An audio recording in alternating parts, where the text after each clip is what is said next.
কিন্তু ফুটবলের কিছু আদৌ প্রচার করবেন কিনা আমার সন্দেহ আছে। তো যেটাই প্রচার করেন ফুটবলের কথাটা একটু বলেন।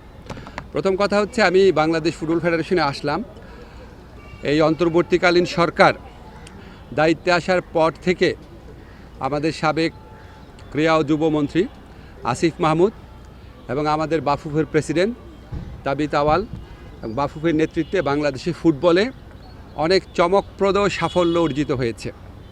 আপনারা জানেন আমাদের যে মেয়েদের ফুটবল টিম তারা সাফে চ্যাম্পিয়ন হয়েছে। ছেলেদের ফুটবল টিম বহু বছর পর ভারতকে হারিয়ে পুরা বাংলাদেশে আনন্দের বন্যা বইয়ে দিয়েছে। ওনারা বয়সভিত্তিক অনেক টুর্নামেন্টের আয়োজন করেছেন, ইনফ্রাস্ট্রাকচার ডেভেলপমেন্ট করেছেন, ট্যালেন্ট হান্টের মতো প্রোগ্রাম করেছেন। তো আজকে আমার কাছে ওনাদের কিছু দাবি দেওয়া ছিল। আমি খুব অল্প দিনের জন্য আছি, কিন্তু তারপর আমার কাছে মনে হয়েছে কয়েকটা জিনিস আমরা ওনাদের দাবির সাথে একমত পোষণ করেছি। এটা হচ্ছে ঢাকা স্টেডিয়াম যেটা আছে এটা সম্পূর্ণভাবে ফুটবলকে দিয়ে দেওয়া, আর অন্যান্য যারা স্পোর্টস আছে ক্রিকেট ছাড়া তাদের আয়োজনের প্রয়োজন হলে সেখানে আয়োজন করবে। যদি তারা অন্য কোথাও ফর এক্সাম্পল পূর্বাঞ্চল স্টেডিয়াম বা অন্য কোথাও যদি তারা জায়গা পেয়ে সরে যায় তখন এটা সম্পূর্ণভাবে ফুটবলের হয়ে যাবে। এছাড়া সিলেট এবং চিটাগাং এটা আপনার ডেডিকেটেড ওয়েতে ফুটবলকে দিয়ে দেওয়ার সিদ্ধান্ত নিয়েছে আমরা। তবে শর্ত আছে ক্রিকেট ছাড়া অন্যান্য খেলার যদি টুর্নামেন্টের আয়োজনের প্রয়োজন পড়ে ওনারা সেখানে আয়োজন করতে দিবেন। আর হচ্ছে আমাদের কমলাপুরে যে স্টেডিয়ামটা আছে সেখানে শুধু মাঠের দায়িত্বভার ফুটবলকে দেওয়া হয়েছিল, এখন গ্যালারির দায়িত্বভারও দেওয়া হয়েছে। ওখানে যে ডরমেটরি আছে সেটাও রক্ষণাবেক্ষণ এবং পরিচালনা করবে ফুটবল ফেডারেশন, কিন্তু ওখানে অ্যালোকেশন দিবে জাতীয় ক্রীড়া পরিষদের মাধ্যমে। এবার একটা অন্য প্রসঙ্গে আসি। নিশ্চয়ই আপনারা ক্রিকেটের খবর জানার জন্য এখানে আসছেন। ক্রিকেটের ক্ষেত্রে আমাদের কোনো ডেভেলপমেন্ট নাই। আমরা 2টা চিঠি দিয়েছি। চিঠি দেওয়ার পর আমরা আইসিসির যে উত্তর সেটার প্রত্যাশা করছি। এর মধ্যে একটা জিনিস ঘটেছে আপনাদের আমার জানানো প্রয়োজন, সেটা হচ্ছে আইসিসির যে সিকিউরিটি টিম আছে, সিকিউরিটি দায়িত্বে যারা আছে তারা একটা চিঠি দিয়েছে। সেই চিঠিতে বলা হয়েছে 3টা জিনিস হলে বাংলাদেশ টিমের নিরাপত্তা আশঙ্কা বাড়বে। একটা হচ্ছে বাংলাদেশ টিমে যদি মুস্তাফিজ অন্তর্ভুক্ত হয়, 2 হচ্ছে বাংলাদেশ যে দলের যে সমর্থকরা আছে ওনারা যদি বাংলাদেশের জাতীয় যে জার্সি আছে, আমাদের ন্যাশনাল জার্সি আছে, এটা পরে যদি ঘোরাফেরা করে।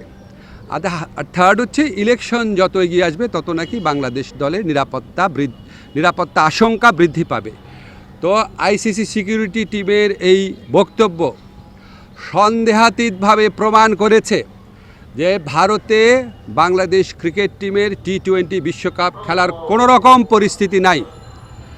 আইসিসি যদি আশা করে আমরা আমাদের শ্রেষ্ঠ বোলারকে বাদ দিয়ে আমরা ক্রিকেট টিম করব, আমাদের যারা সমর্থক আছে তারা বাংলাদেশের জার্সি পরতে পারবে না, আর আমরা ক্রিকেট খেলার জন্য বাংলাদেশের নির্বাচন পিছিয়ে দিব, তো এর চেয়ে উদ্ভট, অবাস্তব, অযৌক্তিক কোনো প্রত্যাশা হতে পারে না। আমরা মনে করি ভারতে যে উগ্র সাম্প্রদায়িক পরিস্থিতি বিরাজ করছে এবং বাংলাদেশ বিদ্বেষী যে পরিবেশ বিরাজ করছে, বিশেষ করে গত 16 মাস ধরে বাংলাদেশ বিদ্বেষী যে অব্যাহত ক্যাম্পেইন চলেছে, এটার প্রেক্ষিতে বাংলাদেশের পক্ষে ভারতে ক্রিকেট খেলা অসম্ভব ব্যাপারে পরিণত হয়েছে। মুস্তাফিজের পর্ব এবং এরপরে আপনাদের যে চিঠির কথা বললাম সেটার মাধ্যমে এটা সন্দেহাতীতভাবে প্রমাণিত হয়েছে। আমরা মনে করি ক্রিকেট খেলার উপর কারো কোনো মনোপলি থাকা উচিত না। বাজার ব্যবস্থাপনার ভিত্তিতে একটা খেলার সম্পূর্ণ বা একটা টুর্নামেন্টের ভাগ্য নির্ধারিত হতে পারে না। আইসিসি যদি সত্যি গ্লোবাল অর্গানাইজেশন হয়ে থাকে আর আইসিসি যদি ভারতের কথায় উঠে আর না বসে, তাহলে অবশ্যই আমাদের T20 বিশ্বকাপে খেলার সুযোগ শ্রীলঙ্কাতে দেওয়া উচিত।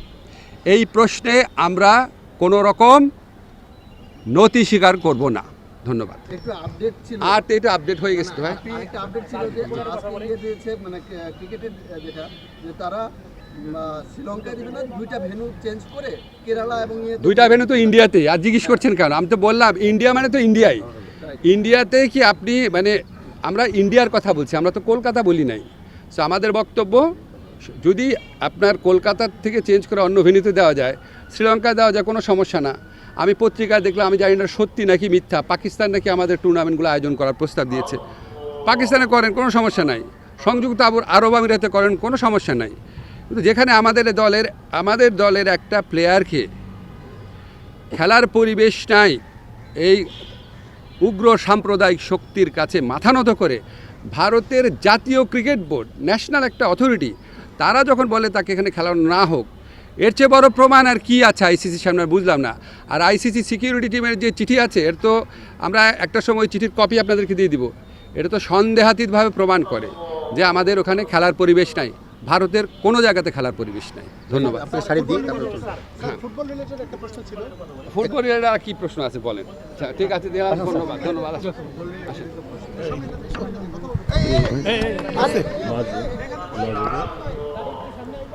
ওকে ওকে, থ্যাংক ইউ, থ্যাংক ইউ। একটু তাড়াতাড়ি করেন ভাই, আমার যেতে হবে। ওকে, থ্যাংক ইউ। ঠিক আছে। আর না ভাই, আর না, অনেক বেশি আছে। দিয়ে দেন, এই তুষার সাহেব। আমার কাছে দিয়ে দেন, এই আমার কাছে দেন আমরা